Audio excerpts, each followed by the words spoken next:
Jubilee was ecstatic. She was finally turning 18.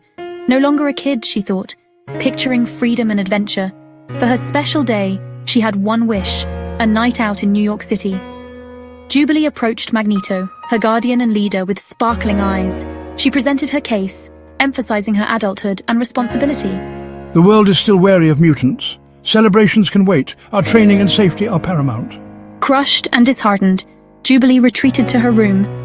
She felt misunderstood, her excitement replaced by bitter disappointment. Roberto, sensing Jubilee's dejection, sought her out. He understood her yearning for normalcy, for a carefree day. Age is just a number, Jubilee. Your maturity is evident in your actions. As a surprise, he presented her with a gift, a vintage Motendo console, a blast from their past. Jubilee was touched. The console was a reminder of simpler times, of shared laughter and camaraderie. Eager to escape their current reality, they hooked up the console. A wave of nostalgia washed over them as they chose their game, a classic X-Men adventure. Little did they know, the game held a surprise of its own. The screen flickered and pulsed. Suddenly, Jubilee and Roberto were sucked into the digital world. They found themselves in a bizarre, distorted version of the X-Mansion. Confused and disoriented, they were soon confronted by the flamboyant and grotesque Mojo. Mojo, the tyrannical ruler of the Mojoverse, was ecstatic. He had captured the X-Men, ready to exploit their powers for his twisted entertainment. Jubilee was thrilled. This wasn't New York, but it was an adventure nonetheless. She blasted away at holographic enemies, reveling in the familiar, albeit pixelated action. As Jubilee fought, she stumbled upon a hidden chamber.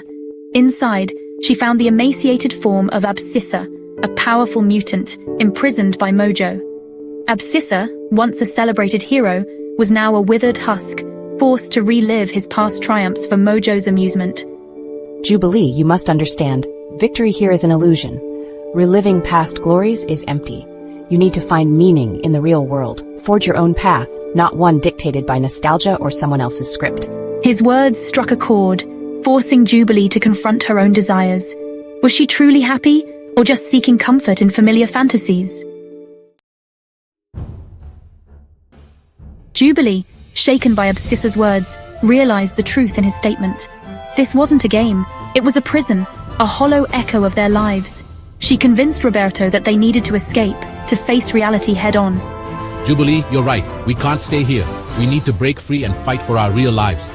Together, they combined their powers, disrupting Mojo's control over the digital world. Mojo, enraged by their defiance, unleashed a barrage of digital attacks. But Jubilee and Roberto were a formidable team. They fought their way back to the real world, emerging from the game exhausted but triumphant. The experience, though harrowing, had brought them closer, forging a new understanding and respect between them. Meanwhile, at his secluded ranch, Forge toiled tirelessly. He was consumed by guilt, haunted by his past mistakes that had cost Storm her powers. Determined to atone, he pored over ancient texts and mystical artifacts, searching for a way to restore her.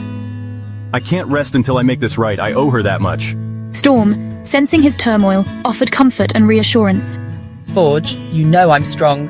I can adapt and find new ways to contribute. You don't have to carry this burden alone. But Forge remained resolute. He had failed her once. He wouldn't fail her again. His research led him to a dangerous path, one that involved tapping into volatile and unpredictable energies. He believed it was the only way to right his wrongs. As Forge delved deeper into his research, he attracted an unwelcome presence. The Adversary, a malevolent entity of pure energy, sensed his desperation and saw an opportunity. It presented itself to Forge as a benevolent guide, offering him the knowledge and power he sought. Who are you? Can you really help me restore Storm's powers? Forge, blinded by his desire to help Storm, readily accepted the Adversary's guidance. He didn't realize the true cost, the terrible price that came with such power. The Adversary, playing on his guilt and desperation, slowly began to poison Forge's mind, twisting his intentions for its own sinister purposes. The stage was set for a confrontation, one that would test the X-Men's strength and unity like never before.